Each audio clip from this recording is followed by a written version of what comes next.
alongside C.J. Nitkowski. The Diamondbacks and the Cardinals here at Busch Stadium. We go to the 8th inning on a beautiful day for baseball. And the new pitcher into the game for the Cardinals is Seung-Hwan Oh. And the first pitch is fouled back by the pinch hitter Phil Gosselin. We've got a couple of changes. Jeremy Hazelbaker, who just pinch hit, will stay in the game and play left field. The new pitcher, Seung-Hwan Oh. Outside. 1 ball and 1 strike.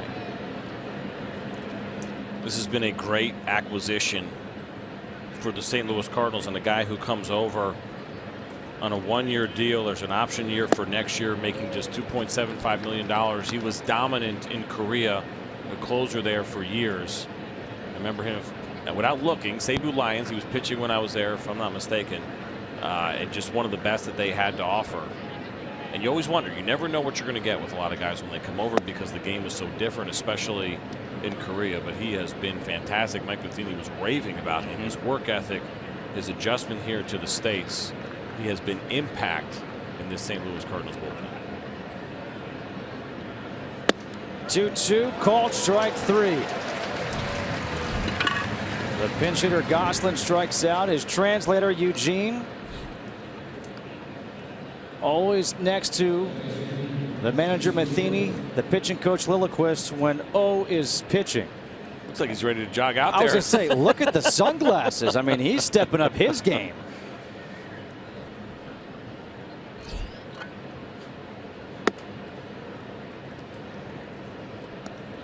Well, it's a big, important part, obviously, of the adjustment. You know, I played in Asia for 4 years, both Japan and Korea, and having a translator is hugely important. The communication between your coaches, especially when the games are played so differently, and they are played differently in each country, and the philosophies are different. And so communication, like anywhere, is critical, and having these translators for these guys is hugely helpful in putting them in the best position to succeed. Segura fouls one away. 1 ball and 2 strikes. So did you have a translator when you went over there? We did, absolutely. When I played in Japan, we had 3 my first year, 4 the second year, and then in Korea we just had 1 for the 2 foreigners. Now the number's up to 3. They can have 3 foreigners on a team in Korea. But it's just it cannot be understated how important and how much of a difference it makes. Piscotty backs up to make the catch. 2 outs here in the 8th, and time now for our Budweiser game summary. And really, it looks like this. Home runs. Jerko, Adams, Molina, all with long balls. Mike Leake, 7 shutout innings, just 4 hits, no walks, and 3 strikeouts.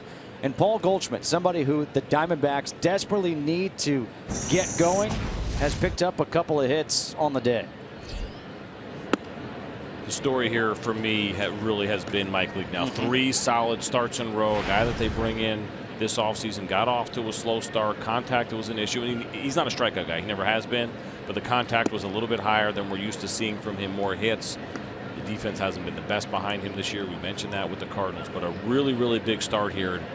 And certainly John Mozeliak and Mike Matheny have to be thrilled that they are now starting to see the Mike Matheny that they signed up this winter. Well, Mike Leake, I mean, he was awesome in the spring. So you see him come in here out of spring, and you're thinking, all right, we paid him the money. He's coming here. We're going to get what we wanted. 1-2, and down goes Drury, swinging to end the 8th. We head to the bottom of the 8th here at Busch Stadium, and it's 6-0 Cardinals.